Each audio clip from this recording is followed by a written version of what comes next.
Okay, can everybody see a PowerPoint slide now? Okay, cool. Yeah, so thanks for designating some time for us today to go over an issue that is important in the diversity, equity, and inclusion world, and that is gendered language, starting with pronouns. So my name is Leo Taylor. I am the Program Director for Diversity, Equity, and Inclusion for the College of Food, Agricultural, and Environmental Sciences. My pronouns are he, him, his. And my colleague, Lena, is going to be co-presenter today. So Lena. Hi, I'm Lena. I'm at the Kerwin Institute on campus. My pronouns are they, them, theirs, which we will dive some into that specifically today. And you can just call me Lena, but if you feel the need to use an honorific, you can use mix. That's how the MX dot is pronounced. It's just gender neutral. Great, yeah, so I don't have my chat box up. So Sarah, if you see people who want to comment, please interject. Otherwise, we have time. Hopefully, we'll have time at the end for discussion. So if it's something that can wait until the end, then we'll open it up for questions at that time. So we're going to do a little refresher. Lena, if you want to take it away. Absolutely. So part of why we were thinking this would be an important topic to address is that in both of our experiences, there's been more and more conversation about pronouns and putting them in like email signatures and things like that, which we'll talk about, but that we're not always necessarily given the opportunity to talk about the why. Why are we doing this? What's the motivating factor? What does the research say about things like pronoun usage and respecting our trans students' identities? So this is really to check in so that we're on similar pages about why this is sort of a newer and emerging trend in higher education and in society. So to really get to the nitty gritty, we have to rewind to think through whenever you first learned English. And you were probably taught what a pronoun was and then probably didn't have to think too much about it after that. So pronouns very simply are just the words that replace nouns. So we most commonly talk about second person pronouns, so thinking about he, she, they, but it's also things like I or yours, things like that. So that's what we're talking about here is just how we refer to people when we're not using their actual name.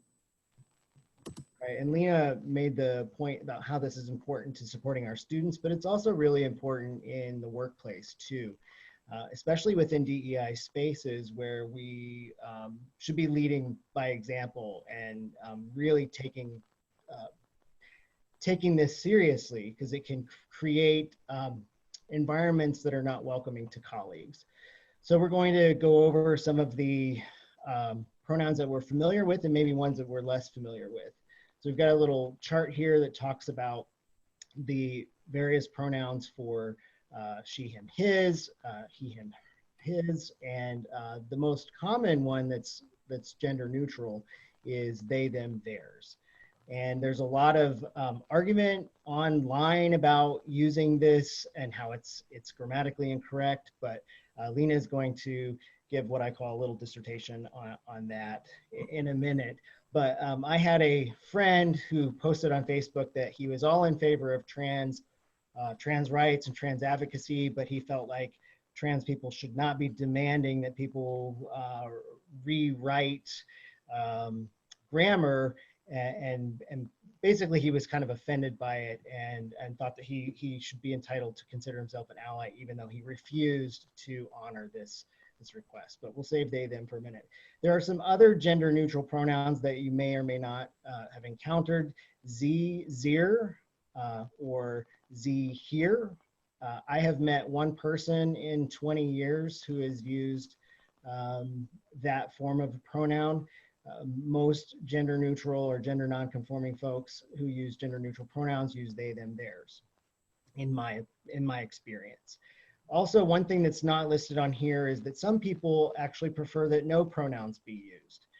I have a person who has come to some of my workshops, and this person prefers that you use, this is where it gets tricky. I was having this conversation with Lena, What do I do in this person's absence? How do I refer to this person without using they or them? So it's easier when the person is in the room because then you just use the person's name. So language can get really clunky without pronouns. Um, and but it's really important to give it some thought. Just leave it at that. Yeah, and in the case of some folks using no pronouns, typically most people prefer that you just use their name. And that's where it gets clunky is when, so Leo's making a valiant effort not to disclose who this person is, right? So when you can't use someone's name for privacy reasons, it gets a little messy. And I will say for anyone who's worked in any kind of student affairs, especially any kind of crisis or emergency response role, one of the things that helped me learn to use singular they was pretending it was a student that I was emailing an update about, but that I did not want it to be in my email records which student it was. So instead of saying he or she, I would say the student and then would follow up with things like they. So if that's one brain hack you can use, is I'm just trying to anonymize for privacy issues, that might be one way to think about using singular they, because we know in typical speech, even though we do it in writing, most of us don't say, well, he/she, or S parentheses HE, even if you might write that. So this is going to be just a little bit of sort of like demystifying the singular they. So this next slide is an example of how actually most of us use singular they without realizing it. Again, in those instances, oftentimes where we don't know the person or know their gender. So we see here the example of, oh no, someone left their cell phone. I wonder if they'll miss it. Of course they will, it's their phone. And we see there it's ripe with examples of how we actually end up using singular they in everyday language. Personally, I'm convinced that the main challenge of using singular they is that you have to stop and think about it and readjust your language. And I think that that is because of people's good intentions of not wanting to mess up, right? So my experience largely, and I'll use my dear mother as an example because she has consented to that. So my mom had very little familiarity with LGBTQ issues prior to me coming out a number of years ago. And then when I did come out as non-binary, it was still a whole learning curve for her that was separate from when I came out about who I date. So for her, it was really about not wanting to mess up because she loves me and cares about me and we're best friends. So she didn't want to cause problems, hurt my feelings, invalidate me for who I am, disrespect my humanity, any of those things. But she also had spent 20 plus years referring to me as she. And she was also taught English to say there's only he and she. And then if it's not a person, there's it. And as a side note, please do not refer to trans people as it unless someone has specifically requested that. It is considered highly offensive. But there are some folks that do actually use it as a pronoun. That's a whole other side conversation about neo-pronouns and sort of more radical language usage, but we'll stick to some of the more common things today. So thinking about singular they, if it trips you up, just remind yourself, hey, I actually know how to do this. I do it all the time. I just don't have to think about it. So now that I'm thinking about it, it's kind of weirding me out. I'm getting a little tongue-tied. I also have a buddy from my gay kickball league who told me that I was the first person he'd ever met who uses singular they pronouns and that he is definitely trying to be an ally, but he just like couldn't get used to it. He was having a hard time using it. And his experience that he shared with me was that when the whistleblower situation was happening in national news, when no one knew the identity of the whistleblower, no one knew their gender, and all of the reporting was using singular they in regards to the person. So they would say the whistleblower, and then would say whoever they might be. Mm-hmm. And for my friend, that really helped him think through like, oh, wait, actually the media is doing this all the time. It's actually totally normal. I just haven't had to realize it until now. I think it's easy for us to do that when it's this nebulous, like, we don't know the person's identity, but when it's referring to a specific person who we know. And then also when that's being reinforced by gender cues. So if you know that someone was born in a female body and there are certain gender cues like voice or, or the person has facial hair, and but they prefer they, them over he, him. That reinforces our notion of them as a gendered person, and it becomes much more challenging to switch to they, them. Absolutely. Thank you, Leo. And that's where I started inviting my mom to think about, actually, it's less about the pronouns and more about how you view that person, right? So is the way that you view them as a human in alignment with what they've told you? And that takes some work. It's not going to happen overnight. My mom loves me more than anyone does probably in this world, and we're 2+ years into they, them pronouns, and she still occasionally messes up. And that's just how the brain works, right? So thinking through, okay, the big switch for her was, wait, I don't need to worry about calling you they all the time. I just need to remember you're non-binary and I need to view you that way. That's what's gonna help me switch over. So once she stopped thinking of like, this is my daughter, and started switching to, like, she did all those switches her own, I didn't have to ask her to refer to me as my child or my offspring if we're trying to be humorous. Because she ended up realizing like, oh, it's more than pronouns because this is who you are. It's not just about a single word. So that, and that was what was transformative for me, because I didn't come out as genderqueer until a couple years ago. And it took a few years before that for me to accept the idea of people who might exist beyond a strict male-female binary. And the first person I met who used they, them pronouns, I think I used all the same arguments around like it's not grammatically correct or it confuses people. Like I was there too. So just be patient with yourself. And a real quick touch on some of those common points that tend to kind of mess us up. So because I'm a nerd, I researched the history of they and other pronouns, and it turns out that in the English language, singular they actually predates singular you. So we were still using thee and thou when they was more in vogue. It just went out of fashion. So singular they has actually always been grammatically correct, but in the 18th and 19th century, grammar school teachers started switching away from singular they and limiting it to he, she, and it. And actually William Shakespeare used singular they in a lot of his writings, but you probably don't notice it when you're reading it or witnessing a play because it's just sort of in there. So if you need to invoke like the greats in order to validate your student's existence, that's one way to just really strategically invite people to think through like, oh, I know this is challenging, but actually it is grammatically correct, and we know Shakespeare used it.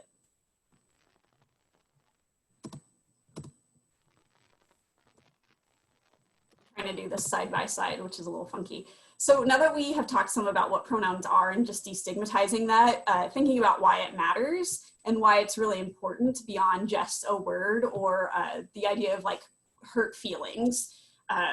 So there is actually a lot of data that illustrates how important this is. This slide here shows some data around trans youth reporting their experiences of these very serious situations within K-12 education. So these are not life experiences, these are educational experiences. The numbers go up when you consider all life experiences. So this means that regardless of who we are at Ohio State, and no matter what we do and how hard we try and how much we advocate, we're still inheriting students who have experiences in the educational system that we did not determine. So I tend to think of this as, if it's the first time you misgender a student, it's the first time you've slipped up, seems like it shouldn't be a big deal. If they get really, really upset and it seems disproportionate, to remind yourself, wait, this is the first time I've done this, but what have they experienced prior to this moment that makes this so heavy? How many times have they been misgendered purposefully, not accidentally, etc.? And it's not just misgendering, that's tied to things like assault, harassment, and even sexual violence. So the numbers are not great. And the main takeaway from one study was that going to school was the most traumatic part of growing up.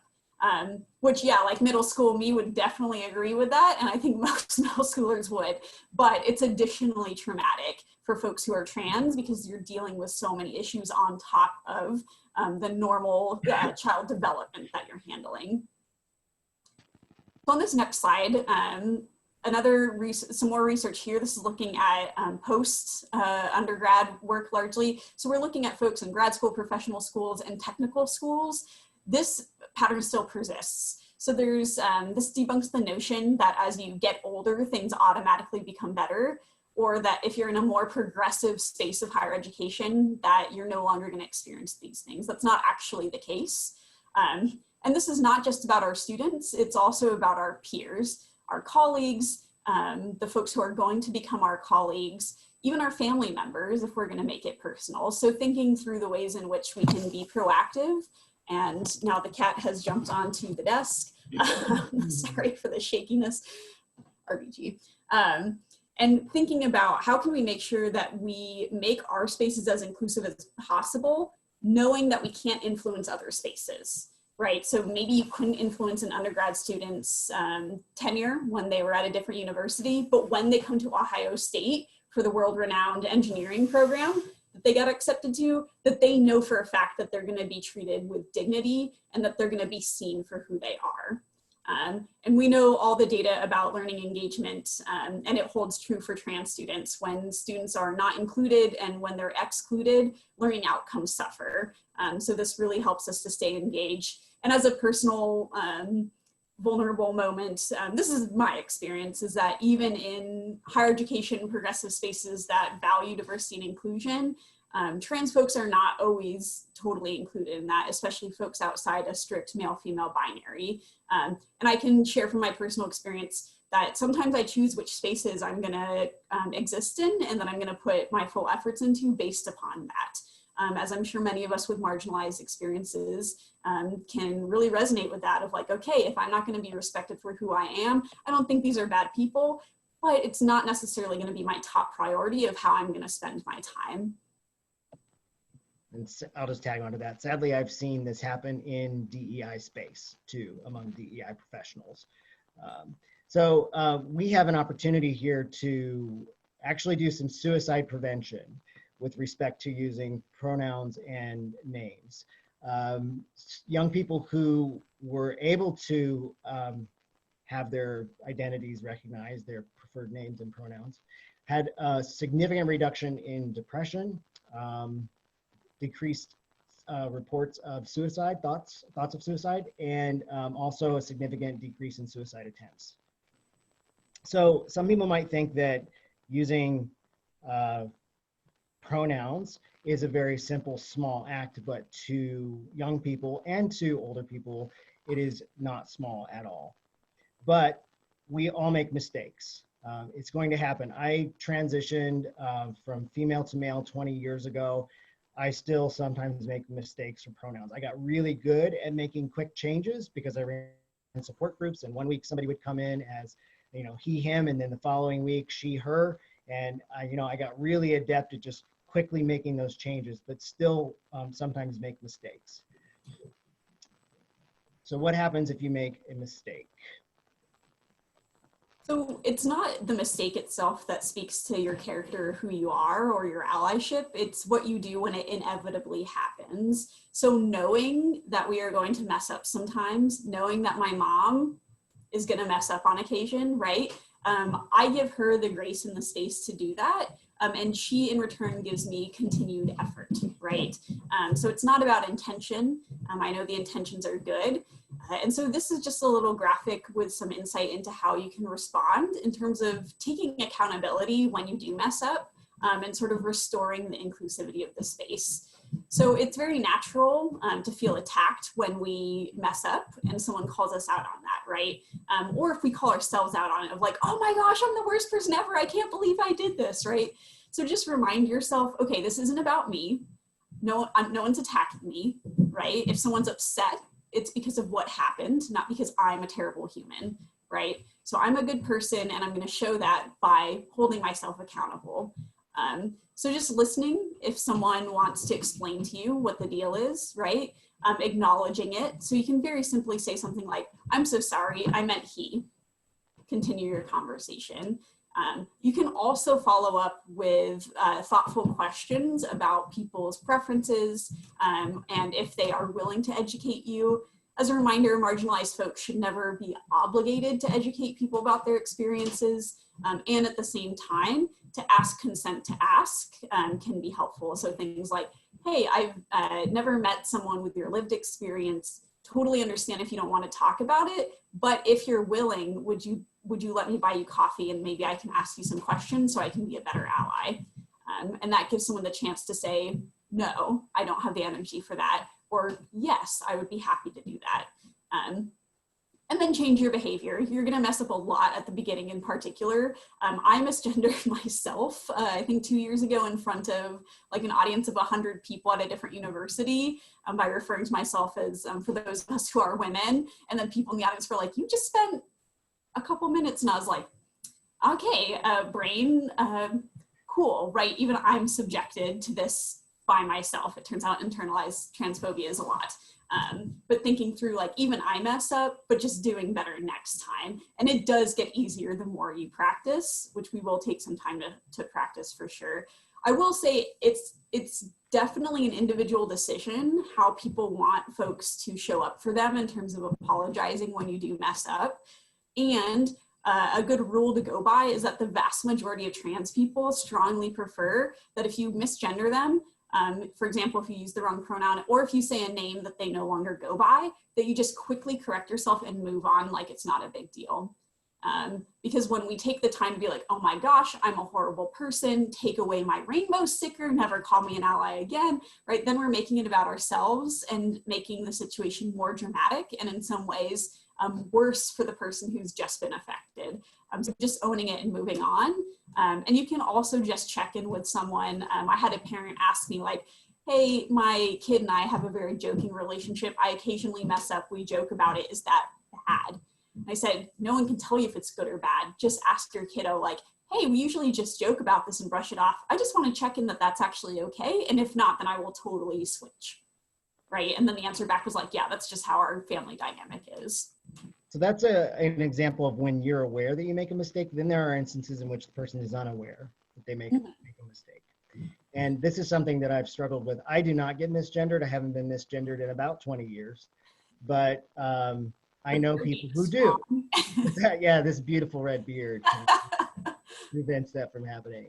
But when I am in a space, whether the trans person is there or not, I am always inclined to step in.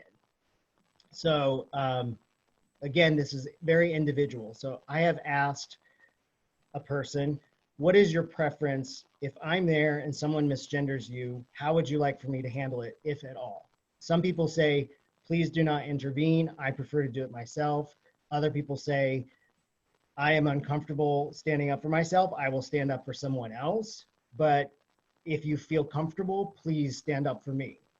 And then other people are like, I don't really care, just whatever happens. So that's when the person is present. There's been an instance when I've been in space where Lena has not been present and they have been misgendered. And I have stepped in to remind someone that Lena goes by they, them, not she, hers. And it occurred to me, I never had this discussion with Lena about what their preference is. So I went to Lena and asked, what should I do? How do you prefer that I handle this? And they guided me and gave me their preference that if they're not there, they're very appreciative if I engage as in some intervention. But somebody else could be like, no, if I'm not there, whatevs, just leave it as is. But again, people are going to make mistakes, and that's okay. I love Lena's advice about don't make it about you, just move on. Really, it is all about how we handle it. And it's so important to acknowledge that something just happened.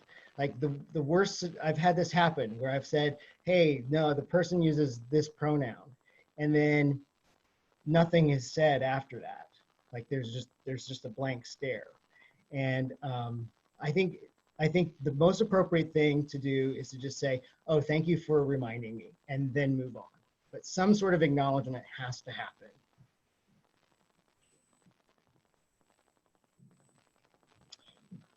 And to kind of move forward in how we can do this, we are paving the way as DEI professionals.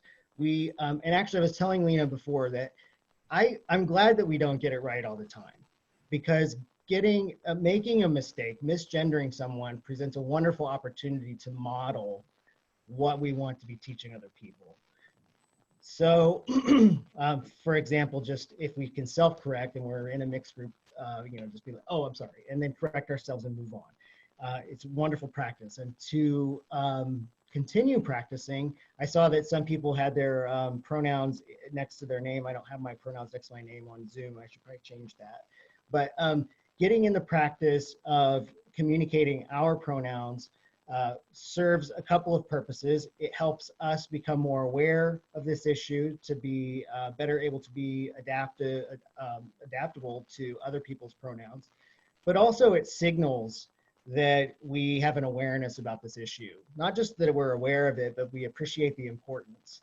And it communicates to people who may use pronouns that do not get honored that we are someone who is an ally. So here are just a couple of prompts. If this was a workshop sort of environment, we might pair you off and have you practice making an introduction. It would be nice to have you practice using they, them, theirs in language, but just start thinking about how you might introduce yourself in settings. Many of you already do this, I know, in a way that introduces your pronouns and opens doors for other people to introduce theirs.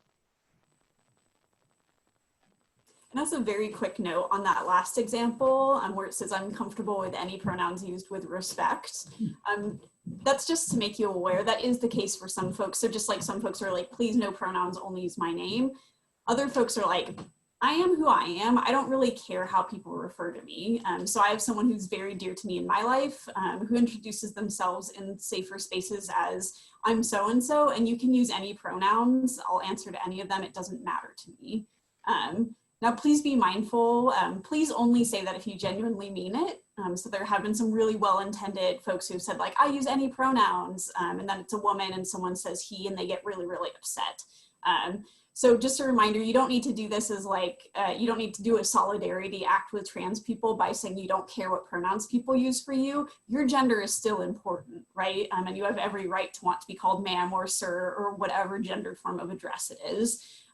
So just be clear about what your preferences and your requirements honestly are, but just be aware you might encounter someone, especially not to be that person who's like this rising generation. But as I work with students who are, you know, coming up a decade younger than me, there's more and more students who are just kind of like gender's whatever, as long as you're respectful, I don't really care. So just be aware that that might also be a response that you hear. So moving on, how we can actually normalize this through institutionalization. So I think one of the best and easiest acts of solidarity that people who aren't transgender can do is not only introducing yourself with pronouns, but even just incorporating it into things that are just standard issue at the university and in the workplace. So Ohio State, actually the email signature template includes the option to include pronouns and or your honorific. It's not required, and just as a side note, we can't unpack all of this. It should never be mandatory that everyone disclose their pronouns.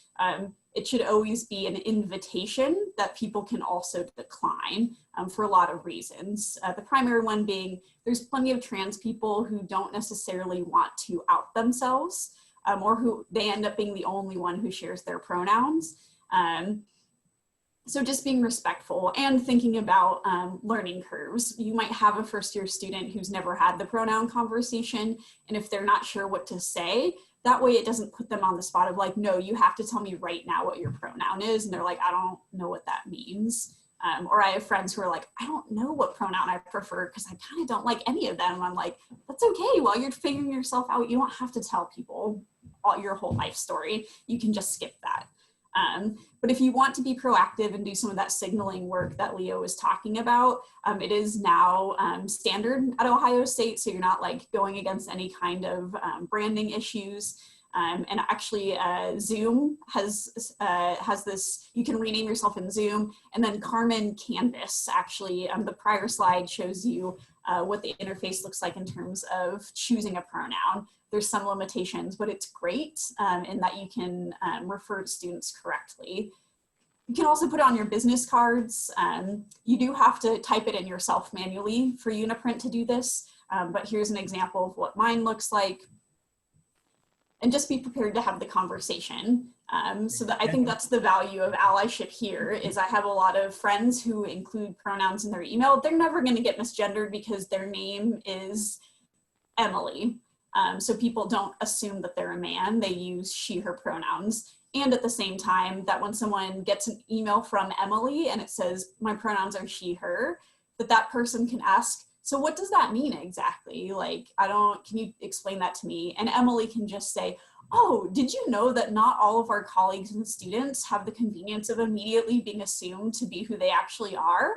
So I just put my pronouns in my email signature just as an act of solidarity and to just normalize the conversation that like pronouns matter, and we should respect them, and it doesn't have to be a huge deal. So I tend to think of this as very analogous to the 90s and early 2000s when a lot of straight couples started using the term partner to refer to their husband or wife or significant other. And that was a very intentional act by a lot of straight allies to say like, hey, we should normalize non-gendered language around who people date or are married to. So I'd say it's very similar, and you can even draw that analogy for people who are old enough to understand it. And think through like, oh, remember when that was happening? It's kind of like that. And there's infinite ways that you can signal with pronouns. I do it in pretty much every space because I have to. That's sort of the price that I pay in order to attempt to be viewed for who I really am. The shaved head was actually not a gendered commentary. This is a quarantine commentary for anyone who's curious. But I was like, I have a feeling that if I were out in public right now, I would get misgendered less, honestly. I think that would be the case with this military haircut. But you can just to tag on to what yeah. you were saying, I think it's just to emphasize, if you start signaling your gender pronouns, just understand exactly why you're doing that and be able to articulate it. I was asked to give a workshop in Ithaca, specifically to address, well, one of the things that they specifically wanted me to address was, hey, they started in HR putting their gender pronouns in their email signatures, but have no idea why they're doing that. So it's a wonderful act of solidarity. You just know exactly why you're doing it. I'm going to skip through a couple of slides if that's okay with you, Lena. Absolutely. Because I do want to just address a couple of, or have us address gender inclusive language beyond pronouns. So thinking about some ways that we use language that is gendered, but doesn't have to be. So instead of saying, ladies and gentlemen, we could say friends or folks or everyone, instead of girls or guys. Guys is such a difficult one to reprogram ourselves because we use guys so much all over the place. So I've challenged myself to stop using guys, and in emails to multiple people have just said, hello, friends. Lena has no problem using y'all. That seems to be in their vernacular on a regular basis. For me, it just does not flow. It feels weird. Can I get you all something? So really being intentional about choosing the words that we use that do not need to be gendered. Here are some other examples, ladies and gentlemen. Instead, you could use honored guests, distinguished guests. I love these, boyfriend, girlfriend. How about babe friend, date mate? There was an example that's not on here that is very specific to OSU. The OSU bus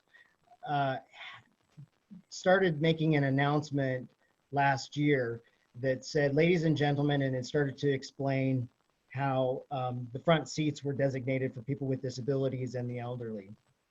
And I wrote to them because there was really no reason why it had to be ladies and gentlemen. It could just be attention passengers.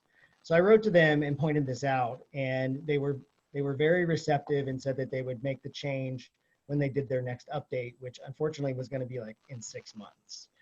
But they were receptive to the idea. Again, just being very careful and intentional about whether we need to have gendered words in certain circumstances. And another way to think about that is even if you're referring to someone that you don't know, to describe a characteristic, like a pretty neutral characteristic. So especially if you are fielding Q&A, or if it's like the first couple of weeks of classes and you don't know all of your students' names yet because there's 1 million of them, to instead when you're calling on people to say like the person with their hand raised who's sitting in the back, or the person in the red shirt. Maybe not person in the red shirt for Ohio State because it's going to be half of your audience, but to have some sort of characteristic that isn't sort of calling someone out, but that people can tell who you're referring to. All right, so we have 3 whole minutes. If anyone has anything they would like to comment on or question. I have a question. So we were going over our strategic plan for work, and in the a part of it, it said sons and daughters when they're in relation to education, and just wondering if you are looking at that language in all of our material. I made a suggestion. First, I asked, why are sons always mentioned first? And why couldn't we call them citizens? So they agreed to change the language. So I just wondered if you are looking at that when you're talking about the language, because it is used so commonplace in education, sons and daughters. Yeah, that sort of language where we refer to people based upon their relationship to ourselves or someone else is some of the most gendered language we have. Right. The interwebs is full of suggestions people have made, either pre-existing words or words that people have created. For example, my mom refers to me as her child, as a daughter. That's pretty easy. Another thing is I have 3 nephews, as far as we know anyway. They'll tell us, I'm sure, one day who they are. But my sister is very much in favor of degendered language while they tell us how they want to be referred to, right? So I refer to them as my nibblings, which is an already existing word that means nieces and nephews, essentially. Right. So instead of constantly saying my nieces and my nephews, I just say my nibblings. And it's just a fun word, but there's lots of non-gendered language. And we can even think about how that, I think you're bringing up a great point about how gendered language makes its way into policy. So if you have the power within your department or whatever your domain is to degender policy, that's fantastic. To my knowledge, there's not like a central clearinghouse on campus to degender language. I think it's kind of hodgepodge at the moment. But thinking about those opportunities, and then how it's not only policy, but goes into, for example, students' experiences. Right. If we think about things that are unnecessarily gendered, my alma mater did campus awards in a very gendered way. So I have a nice little, humble brag, a nice little thing that says big woman on campus. And I looked it up because I'm comfortable with it, and it's a reminder to me of where I've come from. It's a bit of a talking point sometimes when people come in my office. But the student that I met right before I was graduating, we've kept in touch. They were the first person to be named big non-binary person on campus. And they prompted the conversation with their student life department. Why is it big man and big woman anyway? And they renamed the whole thing. They're like, you're right. Why don't we just call it the Campus Leadership Award? And this was the first year that the University of Oklahoma, mind y'all, Oklahoma degendered homecoming court. There's no reason for this to be king and queen. We're going to go to this court. Right. And that allowed that student who goes by they, them pronouns and this is a humble brag on Leanne, the first non-binary Rhodes Scholar. Leanne could be on court and wear whatever they wanted and not have to be paired off with someone with the opposite gender and all of that kind of stuff. Thank you. That's a good Yeah, wonderful opportunities here to provide feedback. You know, when you see those things that don't need to be gendered, please contact somebody, contact that person. I have a question. We have, so in the office that I work in, we have actually, I just wonder your opinion on the recommendation we made was that when you list your pronouns to provide a link underneath it that explains why. So it says, what does this mean? And then someone can click on it and it goes to a resource explaining it. But I don't know if that's good or if it avoids an opportunity for us to have a more meaningful conversation than them just reading about it on their own. That's a great point. I honestly think that either way is solid. That's my personal opinion on it. I think that sometimes people might be more comfortable doing self-led learning where they see an embedded link that says this is what pronouns mean and click on it. I'll be really honest, social media is how I got woke in some sense, like seeds were planted by people, but because of my religious upbringing, I didn't feel comfortable like going to the library and checking out a book where it would be on record or whatever it was, right? So for me, being able to have people have links in their email signatures and things that were just posted online was hugely helpful, because I could do that learning on my own terms. And not have to ask someone and out myself of like, hey, I'm interested in XYZ thing, when I like was not ready to share that I was doing research on that. But I think it's nice to have the one-on-one conversation, but I think that kind of self-directed learning can be really helpful too. What do you think, Leo? I love that idea. Yeah. Okay, thank you for the answer and for a great presentation. Thanks, that was a great question. I know we're over time, but I don't have to be anywhere. So if anybody wants to ask anything else. Yeah. I have a question about what you think when people, this has only come up for me in a sort of diversity workshop setting, but when people who are cisgender, such as myself, tell people that they are cisgender, when I've done that, people have then asked me, what the heck does that mean? And I, you know, it's an opportunity to talk about that. But I just wonder, I almost feel like that language is almost antiquated at this point. Am I right about that? Gender? Is that the using cisgender you think is almost antiquated? Is that what you meant? Well, I don't know if it's antiquated or what. It just seems like a lot of people don't know what I'm talking about. And so then I'm sort of unclear if that's a helpful thing to do, a not helpful thing to do. Oh, I think it's wonderful, because it reduces othering. So when we have language to refer to all people, it's not just transgender people and everyone else. It's transgender and cisgender. So I think it's really important, and you're providing education. Oh, everyone has a gender identity, not just trans people. And there's a word for that for people who are not transgender. So I think it's great. Please, I say keep doing it. And the quickest way I explain it, because most people don't know that term, is just explaining it. It's like, oh, cisgender just means everyone who's not transgender. Just like how straight means would be everyone who's not LGBTQ. We don't have normal and then LGBTQ, right? Similarly, we don't have normal and then transgender. But it is difficult because it's one of those dominant identities that people really don't have to think about much if it's not their experience. And that is very, very normed. So similar to how whiteness is very, very normed, especially in professional spaces, and thinking you're the majority, not having to question any of that. And then that's why people get upset when someone mentions, like, as a white person, it's like, can you call yourself that? So it's not the same, but I think drawing those parallels for people can be helpful, being like, oh, nope, it's just, you know, what other word would we use? Normal? I mean, that doesn't really describe what we're going for.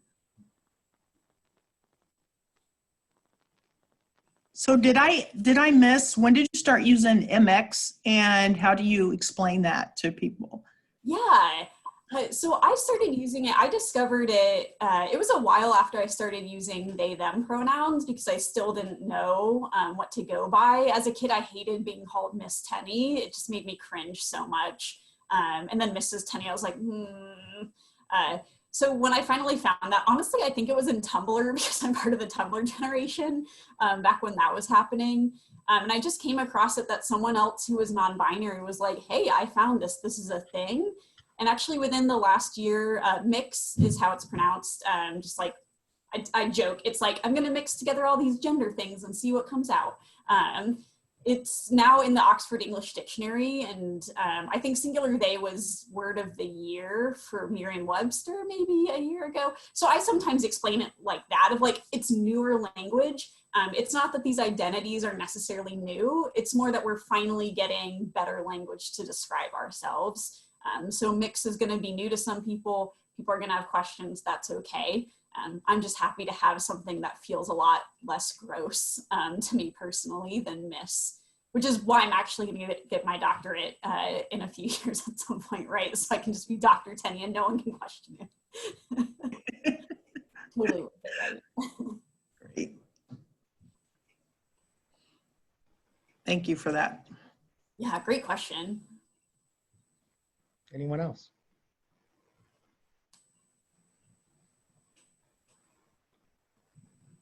I will say one parallel that I forgot that I sometimes draw is that we do have honorifics already that are non-gendered when people ask that, like, well, it's Mr. and Miss, and then remembering like doctor, but even things like Reverend, or if we think about, I'm a military brat, so things like rank, right? So ensign or captain does not denote your gender.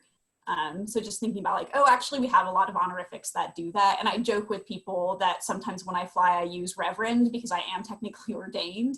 And then being like, yeah, that helps folks not make assumptions about who they're going to be seeing.